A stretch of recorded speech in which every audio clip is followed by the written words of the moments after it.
What is up, everybody? How's it going? How's it going? How's it going?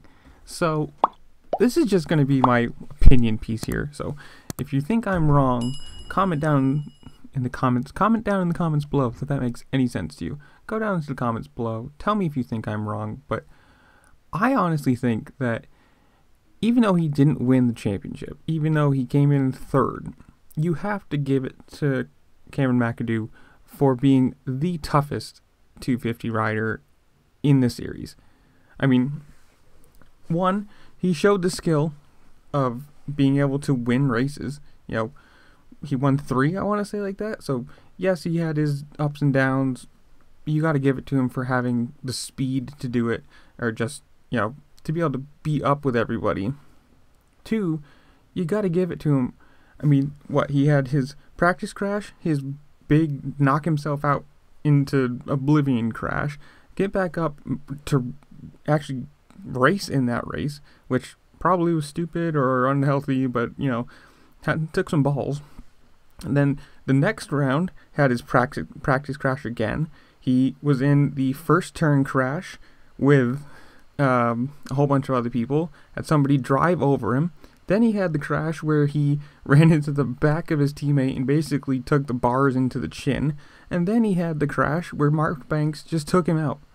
You have to give it to the guy. I mean, showing the skill and the speed to win races, showing the heart and the determination and the, I don't know what you want to call it, like brute stupidity, I guess, probably, to continue and race, win, hurt. I mean, if you saw, I think it was the second race where he was injured, or after he injured himself. There's a picture or like a little clip of him in the pits, and both shoulders are like, I mean, he has more tape on him than he has jersey, and he's sitting there talking about his shoulders don't feel good, his groin doesn't feel good, and I can't imagine riding a dirt bike on supercross settings with how hard they are, how unforgiving everything is, the jumps. I mean, all the pressure that you're putting on your body, and just when you're healthy, much less when you have hurt shoulders after probably a concussion. Let's be honest about that here. Hurt, you know, groin. Like you saw that one race, he couldn't even put his foot down or his left leg down. He just kind of was like, it just didn't work. But to get back up, to race, to finish the season, to not just say, I'm injured, I'm going to take the last 3 or 4 races off, like, to do it and to come third. Yes, it's not a championship win. Yes, you obviously want him to win because he's on a factory team if you're a factory guy. But you have to look at that and say, he's working for it. You know, he's not sitting at home saying, you know, I'm a little hurt, I'm going to take these 3 races off. You know, good for him. To me, you know, claps, hats off, whatever you want to call it. Cameron Mcadoo, you are a beast. Good job for you. I hope you do good in outdoors.